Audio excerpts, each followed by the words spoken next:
बंगाल की बाजी जीतने के लिए सियासी दल हर दिन नया दांव चल रहे हैं। जय श्री राम, नेताजी, विवेकानंद और जय काली के बाद अब बंगाल की सियासत में लिट्टी चोखा और ठेकुआ की बात हो रही है। मुख्यमंत्री ममता बनर्जी ने बंगाल में बीजेपी को मात देने के लिए पूर्वी यूपी और बिहार की फेमस डिश लिट्टी चोखा का दांव चला है। अब सवाल ये उठता है कि आखिर ममता बनर्जी लिट्टी चोखा और ठेकुआ की बात कर क्यों रही हैं? लिट्टी चोखा और ठेकुआ के भरोसे वो कैसे जीत का दावा कर रही हैं? ये समझने के लिए आपको ये रिपोर्ट देखनी चाहिए। देखिए।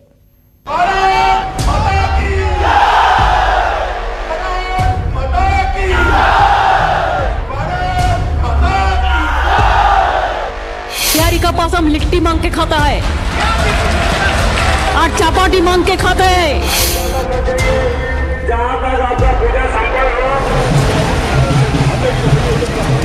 ऐसे जाएगी ममता दी की सरकार।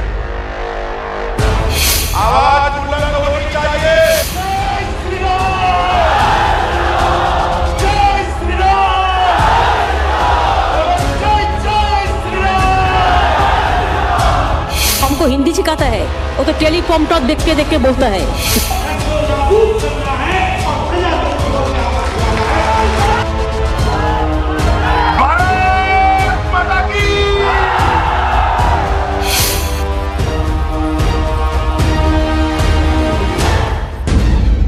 बंगाल में चुनावी तनाव, ममता का हिंदी भाषी दांव। आज पूछिए जितना बिहारी भाई लोग हमारा इधर में है हिंदी भाषी, कभी कोई दिक्कत हुआ? बिहार का लिट्टी चोखा ममता को दिखा बड़ा धोखा। बिहारी का पास हम लिट्टी मांग के खाता है और चपाटी मांग के खाता है। सुमन मेरे को भेजा, कृष्णो मेरे को भेजा। बंगाल में ठेकुआ की बात, यूपी बिहार किसके साथ? ठेकुआ भी खाता है, ठेकुआ हम ज्यादा खाता है, लेकिन सबसे अच्छा ठेकुआ बनाता है द्विवेदी, हमारा सिक्योरिटी।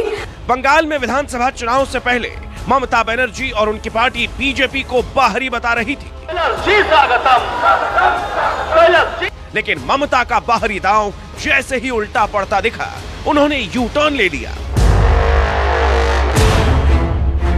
हिंदी भाषी वोटरों में टीएमसी के खिलाफ बढ़ती नाराजगी को देखते हुए मुख्यमंत्री ममता बनर्जी डैमेज कंट्रोल में जुट गई। हिंदी भाषी मतदाताओं को अपने पक्ष में करने के लिए ममता बनर्जी ने बड़ा दांव चल दिया है। बंगाल में चुनाव जीतने के लिए हर दिन नित नए दांव खेले जा रहे हैं। कभी हिंदू मुस्लिम, कभी जय श्री राम और काली के नारे, तो कभी बाहरी की सियासत के बाद अब मुख्यमंत्री ममता बनर्जी ने भारतीय जनता पार्टी को हराने के लिए भाषा का नया कार्ड खेल दिया है। बंगाल में 14-15% हिंदी भाषी मतदाता है, जबकि सूबे में गैर बंगाली आबादी करीब 1.5 करोड़ है। दावा किया जाता है कि बंगाल की 294 विधानसभा सीटों में से करीब 40 से 45 सीट पर हिंदी भाषी लोग प्रभाव डाल सकते हैं। उत्तर बंगाल की 54 सीटों में से करीब 15 सीटों पर हिंदी भाषी निर्णायक भूमिका में है, जबकि बाकी के बंगाल में 30 से 35 सीटों पर हिंदी भाषी लोगों का दबदबा है। ममता बनर्जी ने इन्हीं वोटरों को अपनी तरफ करने के लिए यूपी बिहार वाला दांव चल दिया है। आज पूछिए जितना बिहारी भाई लोग हमारा इधर में है हिंदी भाषी, कभी कोई दिक्कत हुआ? कभी कोई दिक्कत हुआ हम लोग आने के बाद? पहले होता था, जो यूपी से है, कभी कोई दिक्कत हुआ? जो पंजाबी भाई बहन है, कभी कोई दिक्कत हुआ? अब फ्रीडम लेके सब काम करते हैं। राजस्थान, बंगाल में लोकसभा चुनाव में हिंदी भाषी फैक्टर अहम भूमिका निभा चुके हैं। सूबे की कुल 42 लोकसभा सीटों में लगभग 12 सीटों पर हिंदी भाषियों के वोट उम्मीदवारों की जीत हार तय करती है।